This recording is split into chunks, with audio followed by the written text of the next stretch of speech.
Omukulu ow'ekitiibwa Honorable Mathias Mpuuga Nsamba, former leader of opposition mu parliament eno ey'ekumi olwaleero akawaŋŋamudde era bannayuganda abatuweereza ebibuuzo bingi nnyo ku nsonga eno kyova olabanga nange nzize mbeere nga njogerako. By the way, eno si ensonga enkulu, ensonga esinga obukulu nti parliament ey'eggwanga Uganda ng'ekulemberwamu sipiika waayo Anita Amongo n'omumyuka we amanyiddwa nga Thomas Tayebwa bakedde olunaku lwaleero ne bagenda wali ku Bulange e Mengo okubeera nga nabo bacontributing oba nga bawagira obwakabaka naddala mu kaweefube ow'emisinde gya kabaka egigenda okuba nga gigenda mu maaso.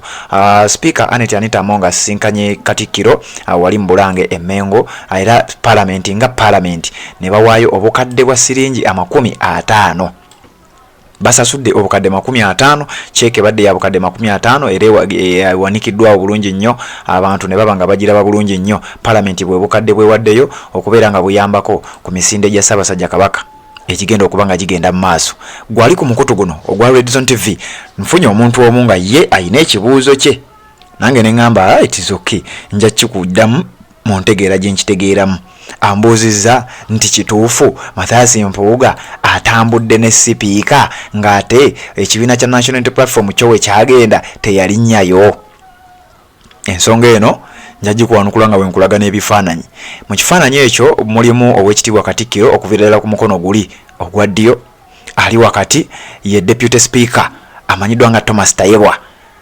Asembe eno y'ow'ekitiibwa Honorable Mathias Mpuuga Nsamba ali ku kaadi y'ekibiina ekya National Unity Platform abadde ayogerwako okubeera nti y'omu ku bantu abeegabira obukadde 5 n'ebintu ebirala bigenda mu maaso ebifaananako ng'ebyo by'obadde owulira nkakasa nga bingi mbadde mbiwulira ku w'ekitiibwa Mathias Mpuuga Nsamba. Kakati embeera bwetyo weebadde omusajja oyo awerekeddeko parliament ng'era waali nti mubaka wa parliament era tekimenya mateeka naye wano ku Red Zone TV njagga kuwa kubanga ogansabye. Ennaku z'omwezi zaali nga 27 omwezi gwali gwa 3 omwaka guno gwennyini 2024 abakulu mu kibiina ekya National Unity Platform nga bakulemberwamu leader of opposition Honorable Joel Ssenyonyi nalaba nga awerekeddwako kwaliko abantu ab'enjawulo abaali bamuwerekedde ku bano njagala kubanga nabo mbakuwa abaali bawerekedde ow'ekitiibwa Joel Ssenyonyi. Kwaliko Honorable Shamim Malende ono nga yakiikirira Kampala nga omubaka omukyala. Kwaliko Secretary General w'ekibiina ekyo amanyiddwa nga David Lewis Rubongoya. Kwaliko ow'ekitiibwa Kayemba Solo, Honorable Kayemba Solo yaliko. Kwaliko Honorable Katabaazi, nalabako omusajja amanyiddwa nga Hassani ow'esides eyo Kawempe. Baali bangi nnyo nalabako Honorable David Serukenya bamuwerekerako nabo ne bagenda e Mengo nga nabo bagenze kubeera nga basupportinga obwakabaka nga nabo bawayo contribution yaabwe ey'obukadde bwa siringi za Uganda 21 bwe bawaayo okubeera nga buyambako mu nteekateeka eno ey'okubanga obwakabaka bukwasaganya emisinde gya Ssaabasajja Kabaka ate gitambule mu ntambula eyo yennyini mwe giteekeddwa okuba nga gitambulira. Jjukira emisinde gisembedde essaawa zigenze ziggwayo. Kakati olunaku olwaleero parliament nayo yavaayo n'esuubiza ti naffe tugenda kubaako ettafali lye tugatta ku misinde gya Ssaabasajja Kabaka era olunaku olwaleero ssaawa zibadde ziringa 5-4-6 ez'emisana bulunaku olwaleero mu dakika si nnyingi nnyo okuva kati gwali ku Red Zone TV. Omukulu Honorable Anita Amongo Nalongo ono nno nga yakubiriza parliament y'eggwanga Uganda n'omumyuka we amanyiddwa nga Thomas Tayebwa bakedde ne bagenda nabo babeere nga bateesa contribution ya parliament nga bwe kiri nti be bagikulira babeere nga batuusa contribution yaabwe nga parliament eri obwakabaka bwa Buganda mu kaweefube ono gwe bali mu kwetegekera ow'emisinde gy'amazaalibwa ga Ssaabasajja Kabaka ate n'okubeera nga emisinde egyo gigendereddwamu okubeera nga girwanyisa Nawokeera wa Mukenenya. Parliament bawaddeyo obukadde 50 naye ekisinza okwewuunyisa bannayuganda kyekino kye ndi mu kugambira kye bambuuzizza. Lwaki olowooza ow'ekitiibwa Mathias Mpuuga ennaku zino atambula nnyo n'aba NRM lwaki olowooza ennaku zino aba NRM be basinga omuwolereza?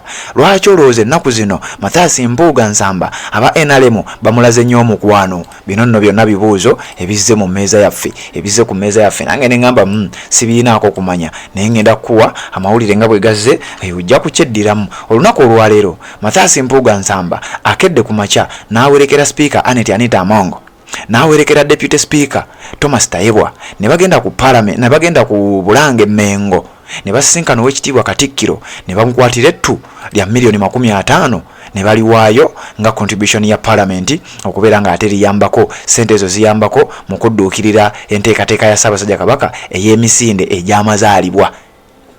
Emisinde egyo gigenda kubeera mu Lubiri Mengo, ndowooza ennaku wasigadde ntono nnyo okubeera nga emisinde egyo gituuka. Ekibiina ekya National Unity Platform nga bwe nkugambye kyagenda ne kiwaayo obuyambi bwakyo nga kikulembeddwamu Leader of Opposition Honorable Joel Ssenyonyi, Secretary General w'ekibiina ekyo amanyiddwa nga David Lewis Rubongoya, kakati ne Parliament ng'essiga erikwasaganya ensonga z'obukulembeze mu ggwanga Uganda, nabo beesitudde ne bagenda e Bulange ne baba nga ate batwalayo nabo obuyambi bwabwe, era contribution yaabwe nga bwe nkugambye ebadde ya bukadde 50 bwe bawaddeyo, era Katikkiro abureceivinze bulungi nnyo, era abadde awo mu kifaananyi nga omulaba nga receivinga speaker okubiriza Parliament y'eggwanga Uganda, receivinze Deputy Speaker amanyiddwa nga Thomas Tayebwa, kubaddeko Oweekitiibwa Mathias Mpuuga Nsamba n'abantu abalala ab'enjawulo babaddewo, era wano badde bakwasibwa cheeke.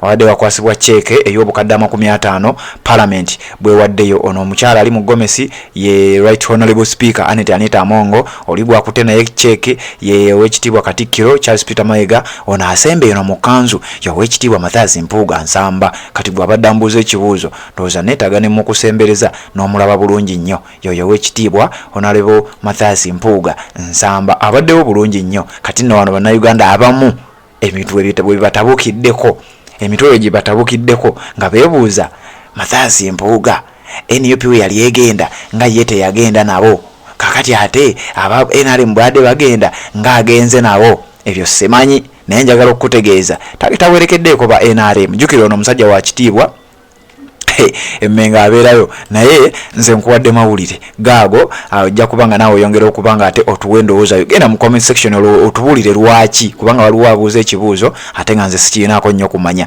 Nja kukusaba gwawuliriza audio eno, genda mu comment section gwe tubuulire olowooza lwaki Oweekitiibwa Mathias Mpuuga awerekedde aba NRM oba awerekedde abakulira Parliament ate nga abakulu mu kibiina ekya National Unity Platform teyabawerekera bwe baali bagenda e Bulange okubeera nga nabo bateekayo contribution yaabwe. Njagala ogende mu comment section otubuulire olowooza lwaki, era bw'otunuulira ekifaananyi ekyo kikuwa ndowooza ki. Red Zone TV kwoli kugambye yogola baba muita Thomas Tayebwa abali wakati side ne side, eno waliyo Katikkiro Charles Peter Mayiga, side eri waliyo Oweekitiibwa Mathias Mpuuga. Era ebifaananyi bibyo ojja kwongera bimanya naye gwolooza lwaki Oweekitiibwa Mathias Mpuuga teyawerekera ba NUP nga bagenze e Bulange okubeera nga tebawayo contribution yaabwe. Red Zone TV kwoli ansa za mwenzirinze, era ko tujja okusinzira okubanga naffe eyatubuuza ekibuuzo tumuwa ansa eyo, era nja kuzijja mu comment section kasita munterayo obubaka nange gye nja okuyitira mbeere nga ate muddamu ekibuuzo nga bwe bakimbuuzizza. Mathias Mpuuga Nsamba abadde omu ku abo abawerekeddeko Speaker Anita Among mu Bulange okubeera nga ate batuusayo contribution ya Parliament ey'obukadde 50.